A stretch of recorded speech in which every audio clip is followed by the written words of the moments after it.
Assalamualaikum, selamat pagi, salam ceria, salam cerit-cerit. Oke, hari ini kita memikat lagi. Cuaca kurang elok, menunjukkan hari mau hujan. Tapi alhamdulillah kita dapat juga satu sawal pagi lah tadi. Dan sekarang saya nak turunkan dada merah ya. Oke, nanti saya update balik. Karena bersendirian dan tidak ada stand, kita gunakan manual saja. Oke, sebentar kita turunkan. Oke, itu dia ya. Cuaca agak gelap. Nanti kita turunkan. Oke, ini dia hasilnya setelah saya turunkan si dada merah ya. Dada merah. Oke, harap-harap lepas nih ada lagi. Kita akan naikkan semula. Setelah dikeluarkan yang itulah.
Oke teman-teman, ini yang kedua kali ya, tak nampak. Jadi macam biasalah saya tak rekod masa dia orang masuk. Agak susah dilihat. Oke, sebentar saya akan turunkan. Ini talinya ya, talinya. Oke, itu rendah saja sebenarnya. Oke, kita akan turunkan hasilnya. Ada dua di atas. Oke, ini setelah diturunkan.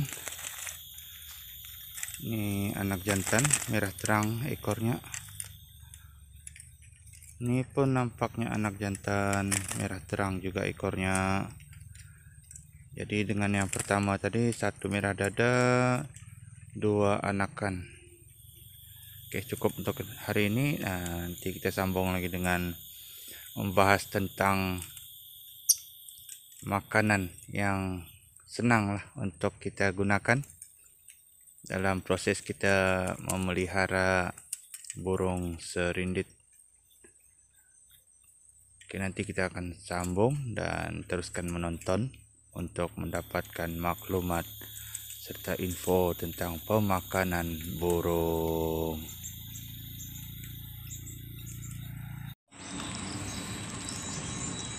Oke, seperti yang telah saya janjikan awal tadi, kita akan bahas tentang makanan burung ya.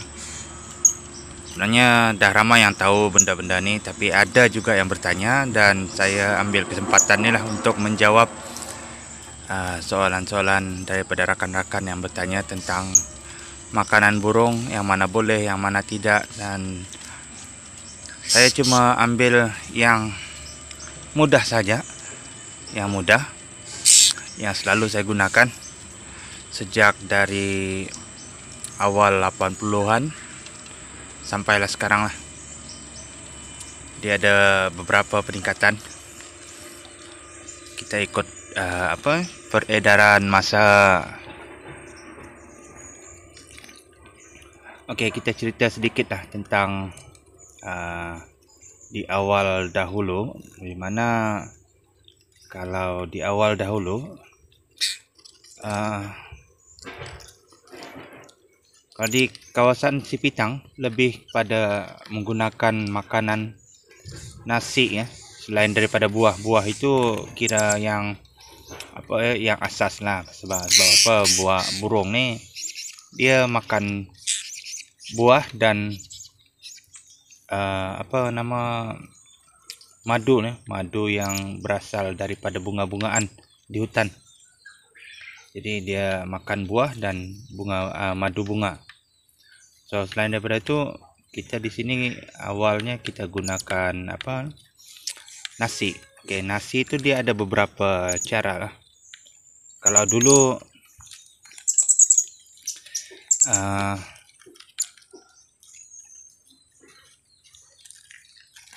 oke, ini nasi lah, contohnya nasi.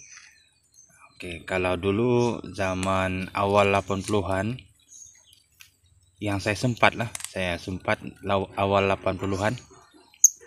Kalau sebelum 80-an diorang gunakan nih dalam dua cara yaitu yang pertama diorang gunakan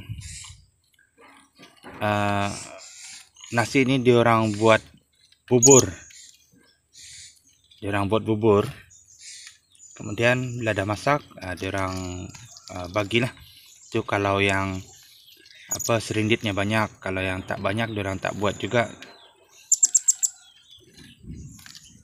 Oke, selain daripada dengan cara membubur, kita gunakan juga cara seperti inilah, yang cara kita tekan-tekan nasi ini sampailah dia jadi hancur, jadi seperti bubur juga lah. Kerja ni agak memakan masa. Oleh kerana pada awal tahun begitu, dulu lah ceritanya kan, kita tak ada kemudahan, tak ada mesin, tak ada blender. Jadi kita gunakan manual lah, sama ada kita bubur ataupun kita orang Sipitang kata melucik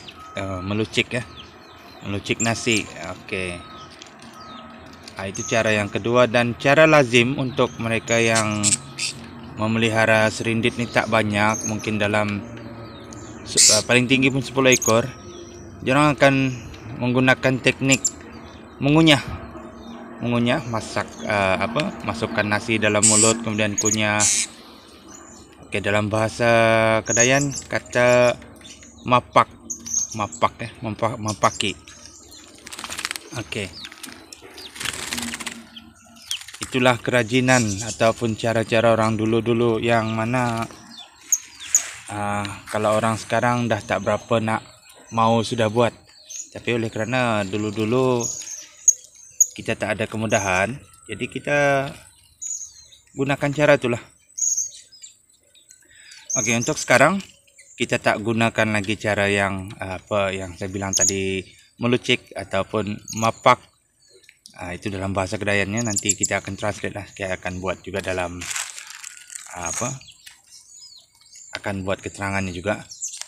Sekarang kita gunakan nasi yang biasa saja, dan kita boleh gunakan dalam dua cara, yaitu kita boleh blend ataupun kisar, ataupun bagi terus seperti ini juga, tidak masalah.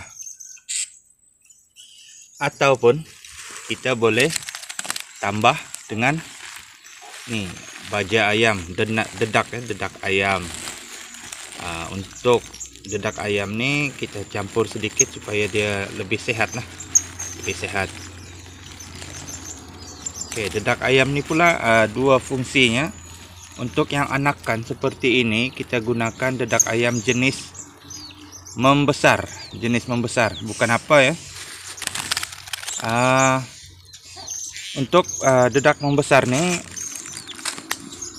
jika digunakan pada denak ataupun pemikat, dia akan cepat bertumbuh bulu ataupun di Sabah bilang merabas. Dia akan cepat bertukar bulu, tumbuh bulu. Jadi untuk pemikat kita gunakan baja jenis gemuk, baja penggemuk. Jadi dia akan kurang cepat berganti bulu.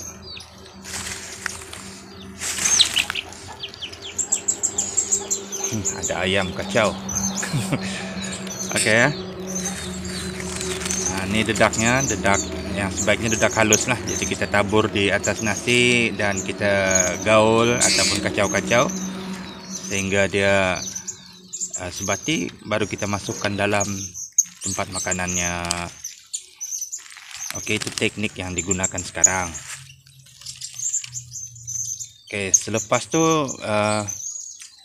kita boleh gunakan juga untuk yang mudah lah ya. Ini yang saya tak cerita yang susah.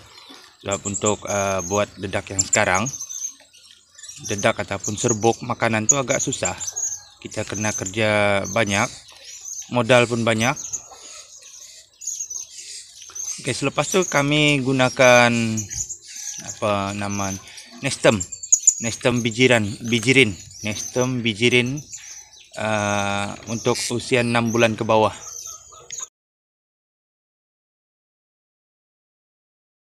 Yang ni agak mudah. Masukkan dalam bekas, kemudian bancuh. Ikut suka kita lah, nak cairkan, nak pekatkah, itu kita punya sukatan lah. Oke, ini dia. Oke, untuk sekarang pun masih menggunakan ini, tapi kita tak bagi dia campuran air, kita bagi yang kering saja. Bagi air yang kering, kemudian buat di tempat di bekasnya, dan ada tempat bekas minuman. Oke, sudah, itu kira mudah sebenarnya. Oke, seterusnya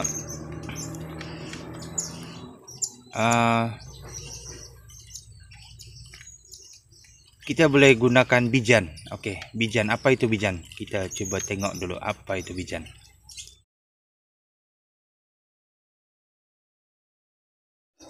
Oke, itu tadi bijan.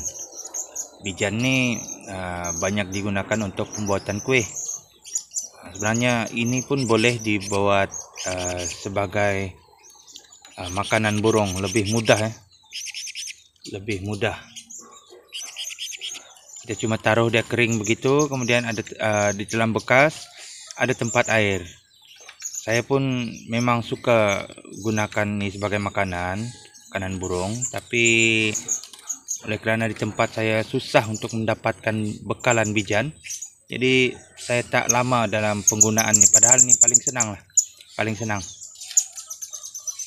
Oke, sekitar awal pertengahan ataupun hampir penghujung 80-an, kami tukar makanan tu kepada jagung halus, jagung grade C. Ini yang telah direbus. Caranya agak mudah saja. Kita rebus, tak perlu campuran apa-apa. Kita rebus, kemudian sehingga dia kembang.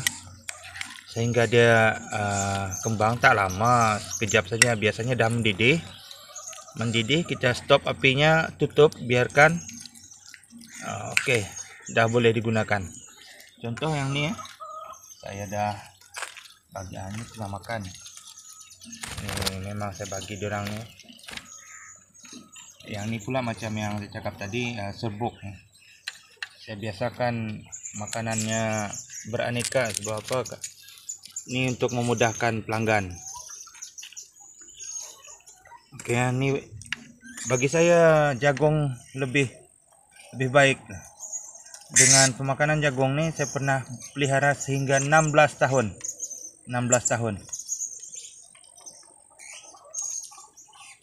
Oke, ini semua pikat yang bukan pikat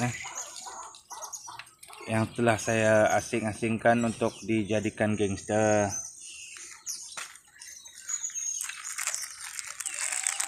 Oke, selain daripada tu jagung, kita juga boleh gunakan nih roti jenis apa sajalah, jangan yang ada krim tuh. Apa perisa pun tidak hal, jangan yang ada krim saja. Ini pun ada dua cara. Satu cara, kita rendam di dalam air sehingga dia kembang. Bila dia dah kembang, masukkan di tempat makan. Itu yang pertama, yang paling mudah lah. Cara yang kedua, kita hancurkan. kemudian masukkan di sini. Yang penting ada tempat air. Oke, dia pun boleh makan, tidak ada masalah. Jadi boleh dikatakan agak mudah sebenarnya, agak mudah untuk memberi makan serindit nih. Kita ada beberapa cara yang mudah, tak perlulah kita nak hari-hari bagi dia nasi. Ada yang bagi nasi begitu saja. Nasi itu boleh divariasikan, ditambah dengan dedak ayam kan, supaya dia ada fungsi sebenarnya. Satu, dia gemuk. Kedua, kalau untuk yang anak, dia cepat bertukar bulu, dia cepat jadi rintik ataupun menuju ke merah lah. Oke, bagi yang ingin memvariasikan makanan, kita boleh cuba dengan ubi, sama ada ubi kayu ke ubi keledek, ubi keledek, bukan keladi ya, ubi keledek. Sama ada kita bagi secara mentah ataupun kita rebus dahulu kemudian bagi, itu pun oke juga, tak ada misal. Cuma budget agak tinggi sedikit lah, kalau sekarang harga ubi ini agak mahal. Yang paling murah inilah, paling murah, dan saya rasa ini yang paling menyehatkan lah. Paling senang pun ini juga, bila kita kelang kabut, kita cuma perlu rendam ataupun kita hancurkan, bagi saja, itu pun kira oke juga. Oke, semoga pertanyaan daripada rakan-rakan mengenai apa makanan burung yang baik, yang mudah selain daripada buah-buahan, itu bolehlah coba apa yang saya dah sampaikan. Sama ada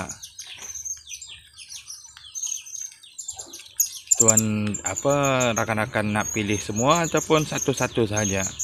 Tapi kita sebenarnya semakin kita banyak pergaulan, kita akan lebih banyak dapat ilmu, pengetahuan. Tidaklah kita asyik gunakan itu saja. Jadi sekurang-kurangnya kita boleh save budget, kemudian kita boleh sehatkan burung kita. Kalau asyik dengan satu jenis makanan, mungkin dia akan bosan. Dahlah dia terkurung, makan pun itu saja kan. So, kita kena variasikan makanan dorang. Kalau kita ada kelebihan, kita boleh bagi dorang buah. Tak kira lah buah apa. Kalau yang paling mudah pisang. Kemudian kita boleh bagi apple, pear, macam-macam lah. Boleh juga bagi tebu untuk variasi makanan mereka. Oke, sehingga bertemu lagi di lain masa dengan soalan yang lain bersama dengan pencerahan yang lain. Dan sehingga itu, salam ceria, salam santai, salam sehobi, salam cerit.